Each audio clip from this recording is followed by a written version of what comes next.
Hola, ¿qué tal? Bueno, soy Salvador. Yo vengo realmente de, como pueden notar por el comentario, yo soy biólogo de formación y bueno, caí en sociología por la maestría en planeación y me fui dando un proceso muy interesante de formación en esta área. A mí me empecé a trabajar residuos sólidos desde la maestría con la política pública como tal y eso me llevó a hacer el doctorado y plantearlo de otra manera. Por mi formación natural, si quieres poner la primera, por favor.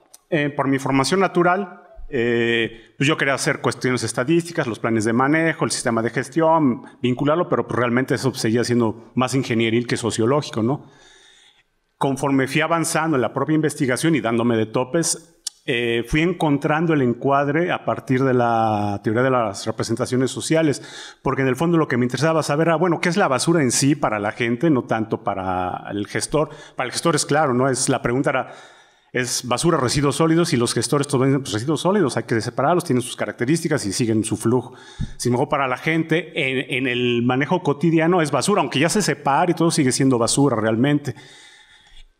Entonces yo me planteaba, bueno, si es de basura, residuos, ¿qué es lo que lograría cambiar ese concepto o esa idea? ¿Qué es realmente el conocimiento como tal, los documentos que te dicen, es que la nueva norma, el sistema de gestión como tal, o una práctica que se va haciendo poco a poco cotidiana y que va transformando la idea? Bueno, esa es la pregunta, lo que está, la pregunta básica que rodea esto es de basura, residuos sólidos. Si la práctica modifica o es el conocimiento. Dentro de la teoría de las representaciones sociales, ambos funcionan como incidentes en el cambio de una representación social. La representación social, hay que decirlo, también cambia con el tiempo, no es de inmediato, ya lo entendí y se cambia la cosa, ¿no? El otro factor que estaba en juego ya no era tanto la basura, los residuos, pues es la intervención que hace el gestor público pues, para hacer ese cambio, sobre todo primero de práctica, en este caso la política pública con sus programas y en este caso también la norma. Pero era muy corto el estudio, decía, bueno, sí, el programa dice tal, hay que separar, tal. Y sin embargo había factores estructurales que me llamaban la atención. Dice, bueno, la estructura urbana, la expresión urbana, ¿qué papel juega? Y me empecé a dar cuenta de que sí hay una incidencia que bueno, que estoy explorando todavía, pero mi estudio está en tres lugares, ¿no? Son en la delegación Azcapotzalco, con tres tipos de poblamiento distintos, que son expresiones urbanas, si lo queremos decir de otra manera. Es una colonia popular, una colonia residencial medio y una unidad habitacional. Cuando entré a la unidad habitacional, bueno, pues es cerrada, tiene una pared, por decirlo así, que la aleja. Y me tocó ver que ya con la nueva norma, por ejemplo, la gente saca sus muebles no el domingo como está estipulado y lo dejan ahí.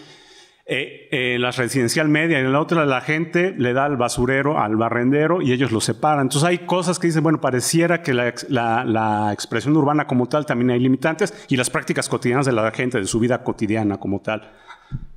Sí, por favor. Bueno, en el fondo las preguntas que fundamentan el estudio es esto: ¿cómo se da el cambio de representación social? ¿Qué papel juega, por un lado, esta expresión urbana? Y, por otro, los factores poblacionales demográficos, la edad, el sexo, el nivel de ingresos, el nivel educativo. Esto desde la literatura de los residuos sólidos y sobre todo los que han hecho estudios de econometría, lo plantean muy claro, ¿no? A mayor nivel de estudios, de menos hay mayor disposición al reciclaje. Mayor nivel de ingresos, también se ha encontrado una relación que favorece las prácticas ambientales, si quieren decir. La edad y otras cuestiones, dentro de otros estudios anteriores, en unidades habitacionales, parece que la gente mayor tiene más por el tiempo, está más dispuesta a separar sus cosas. Entonces, este tipo de factores sociodemográficos también están en juego. Y bueno, pues se trata de ver si esta nueva práctica, o sea, la incidencia de la nueva práctica con estos factores realmente modifican una representación social. Aquí hay que decir claro que la representación social juega con una definición muy clara que es el objeto social. El objeto social es el objeto, el fenómeno, las personas que son relevantes para otro grupo de personas. En este caso, la basura. Yo tuve una discusión interesante con una especialista en representaciones sociales y me decía que no, yo digo que sí es un objeto social, porque sí hay una importancia. Ya más allá de la gestión, para la gente, están los pepenadores, la misma gente, de una manera, ya el despreciarla es una actitud ante ella. Entonces yo asumo y parto de ese presupuesto de que es una representación social y cambiará, a lo mejor cambia de representación social, pero no cambia de nombre. A lo mejor sí, bueno, ya se separa, pero sigue siendo basura a nivel no de concepto, sino de cómo nominal como tal. Como ya les dije, bueno, es en la delegación Azcapotzalco, en 3 espacios residenciales y están estas variables. Bueno, a nivel de métodos, las representaciones sociales tienen sus métodos ya muy particulares. Yo ya choqué con Paredes haciendo ya parte del trabajo de campo y tuve que cambiar la estrategia, pero es claro que la representación social, de menos el concepto, que la parte dura del basuras o residuos solo se hace con la asociación libre de términos. Se les pide un término inductor y la gente debe de nombrarle la cantidad que se le ocurra de palabras, adjetivos o frases. Y se hace una estadística, rangos y otros, y ahí se va viendo si hay un núcleo difuso o un núcleo duro que nos permite saber si hay un cambio de representación social. Y el otro, los programas, ya los factores demográficos, con la estructura urbana y todo eso, se trabaja con análisis de correspondencia, un trabajo estadístico.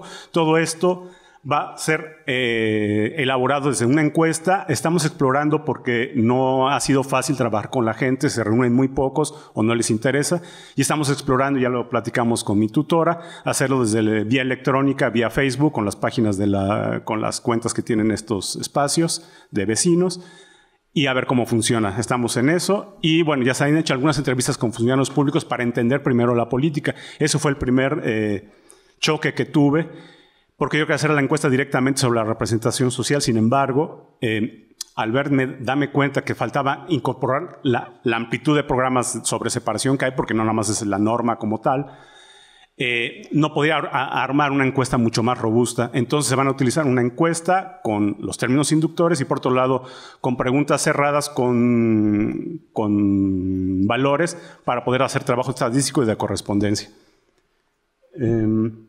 Bueno, el análisis de datos territoriales nos da un perfil de cada colonia y de los trabajos que estoy para poder saber si antes o después hay un cambio de representación social.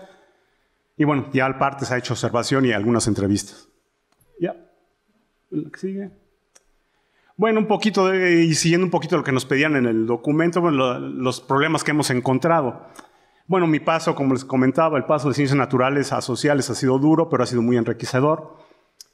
En las representaciones, la teoría de las representaciones fue el que me permitió encontrar ese camino que vinculara mi área de experiencia con lo que estoy haciendo ahorita. Bueno, métodos y técnicas, esto es muy importante, digo, para los que están apenas empezando su investigación. La misma investigación te va pidiendo qué método, qué técnica o qué metodología vas a seguir. A veces uno, cuando presenta su primer protocolo, es que voy a hacer entrevistas, voy a hacer un montón de cosas. Realmente, cuando le das la vuelta a la investigación, te dice qué es lo que vas a hacer.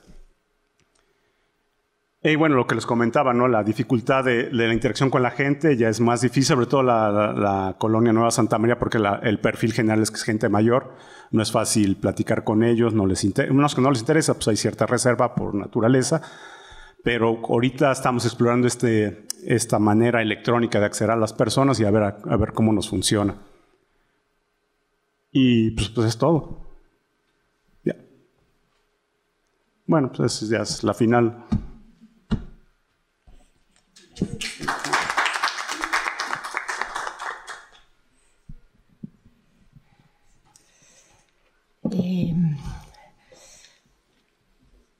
Bueno, también tu escrito me pareció también con un enfoque bastante completo. Sé que el nivel es diferente porque tú eres un nivel intermedio. En relación al problema de la basura, a mí me van a perdonar, yo tengo los últimos años una investigación más hacia la historia de la ciudad que hacia la historia contemporánea, aunque he hecho mucha planeación urbana y planificación. Por un lado, creo que quizás sería interesante en estas cuestiones de separación de residuos ver cuáles son las experiencias que se han tenido en otros países y el tiempo en que realmente se ha tardado, digamos, en adoptar este tipo de instrumentos, ¿no?, para la recolección de residuos sólidos, porque nos puede parecer que en algunas sociedades lo implementaron y ya está, al día siguiente todo el mundo estaba separando.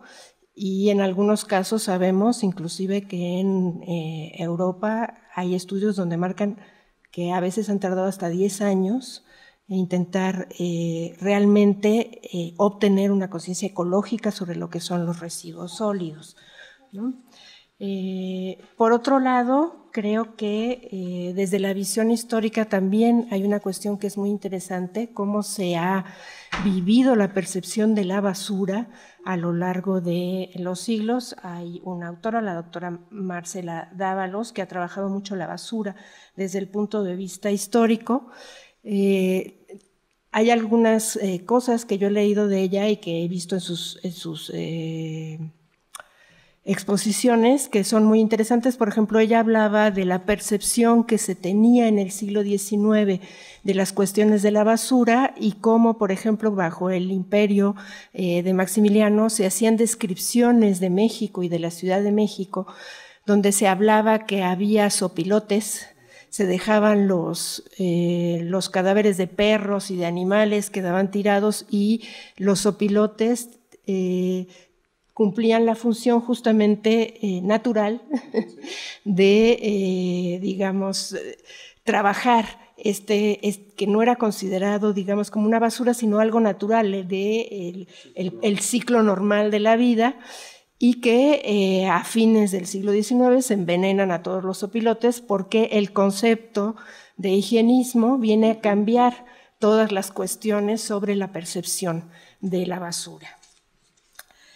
Desde el punto de vista actual, creo que es interesante también entender en estas 3 colonias o a nivel general los sistemas justamente de recolección de basura, porque el hecho de que los sistemas de recolección de basura en la Ciudad de México sean muy ineficientes, desde el punto de vista a lo mejor de los pobladores, no te recogen la basura a diario, todo este tipo de cosas, también afecta la percepción de lo que son los residuos sólidos. Desde otro punto de vista también hay muchísimos problemas. Hay veces que los camiones de basura son propiedad de los tipos que van a recogerla, a veces corresponde a los restos de un sistema estatal, ¿no? O sea, que todo eso genera múltiples problemas. Hay, sobre todo en la percepción de las personas. Por eso nos encontramos, bueno, con gente que a lo mejor en otros sitios no tiraría basura, pero a veces en la Ciudad de México va y lo deja en la esquina por este problema de la ineficiencia en la recolección de basura. Y también quizás observar un poco el fenómeno de que desde hace muchísimos años en México se hace sí una separación de basura. Yo recuerdo un problema muy grave que había en la zona de la Plaza de la Aguilita, en el centro histórico de la Ciudad de México, que era utilizada por los camiones de basura, que eran propietarios individuales, y tiraban toda la basura durante horas y horas, y ahí hacían la pepena, la separación. Entonces, ahí mismo, en la zona de las bodegas de la Merced, había sitios donde vendían papel, botellas de PVC, todo ese tipo de cosas, y se llevaban el resto, digamos, de la basura, sí, ya a tirar a los tiraderos externos, al bordo y todo eso. Generaban un problema urbano mayúsculo en la zona, pero además la percepción en la gente de que te daba lo mismo, o sea, tirarla donde la tirabas, ¿no? Y no había ni separación de basura ni nada. Algunos de estos efectos se han controlado, pero es un problema que afecta muchísimo la percepción de la gente en relación a cómo estos son recursos que sí se pueden reusar. Eso sería todo.